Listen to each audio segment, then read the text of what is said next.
Uy, mainit-init pa. Kakapasok lang na balita. Bagong-bago, 150cc scooter class. Makikipag-compete sa mga naglalakihang na namamayagpag sa merkado. Andyan ang NMAX, Aerox. Andyan sa Honda naman ang ADV. Sama mo na yung Click 160. So sa mga 150cc scooter class, napakarami po naglalabanan yan. Pero halos dalawang brand lang po talaga namamayagpag. Yamaha saka Honda.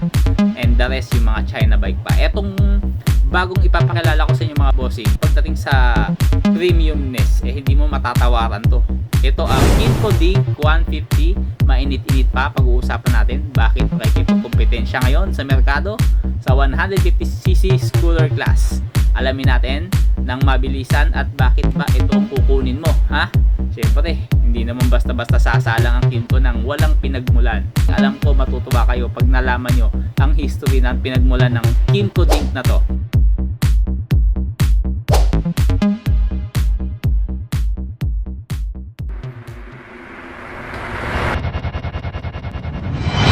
Boss Motovlog. Kung hindi nyo na itatanong mga bossing, itong Kymco Dink matagal na po sa merkado ito. Hindi lang masyadong napapansin, lalo na yung mga bagong sibol ngayon na rider.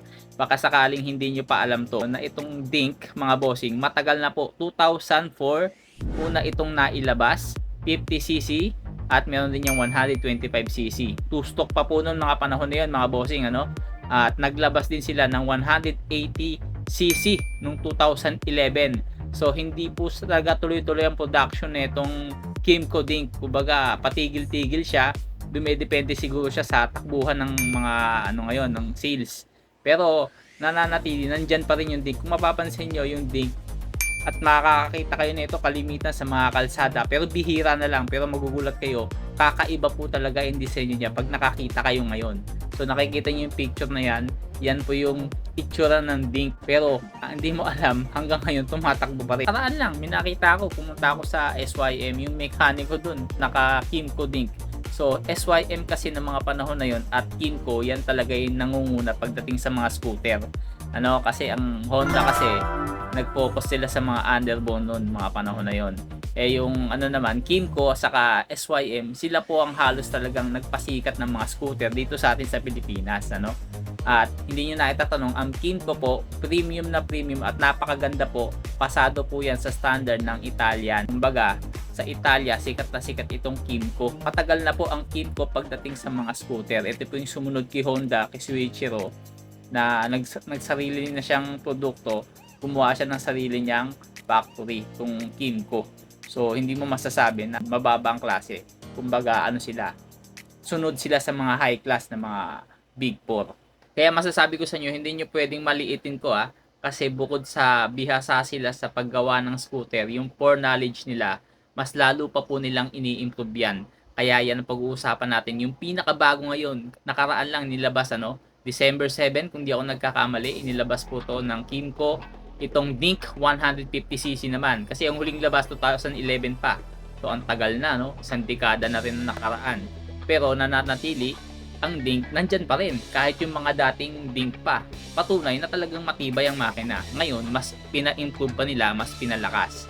So yan ang alamin natin. Ano ang meron dito? Excited ako ipakita sa inyo. At parang gusto ko nga makita ng personal mga bossing kasi natuwa ako sa specs and features niya, Saka sa presyo niya, napakamura lang. Hindi siya ganun kataas, hindi nakaka-overwhelm yung presyo. At kung hindi mo naman kaya ng biglang cash, pwede din yan hulugan. Kasi tingin ko mababa lang din naman ang hulugan na itong mga ganito. So tingnan natin mga bossing.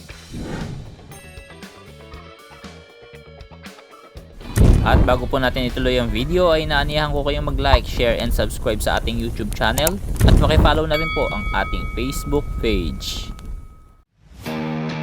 Ang motor na to ay pinapatakbo ng 150cc, liquid cooled ang kanyang cooling system, single cylinder, kayang sumipaw ng 15 horsepower at 8,500 RPM. At ang kanyang seat height naman ay nasa 783mm, tamang-tama lang, hindi masyadong katangkaran. Ang kanyang dry weight, hindi pa kasama gasolina at saka langis, 148 kg po. Ang Dink 150R na to ay mayroong 13 inches na mga gulong. Naka-ABS na yan, harap at likod, at isama mo pa ang traction control system. Meron kang tatlong kulay na pwedeng pagpilian, Pearly White, Petroleum Blue, at Pearly Black. Nagkakahalaga ng 152,900 pero meron silang introductory price na 149,900 hanggang January 31, 2024.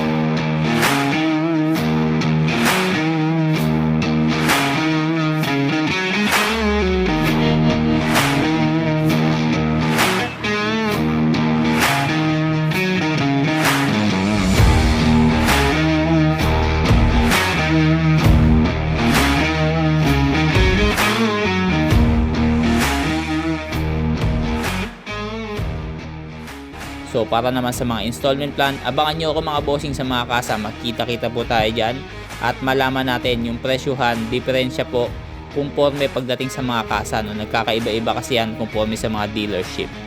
Hanggang sa muli. God bless.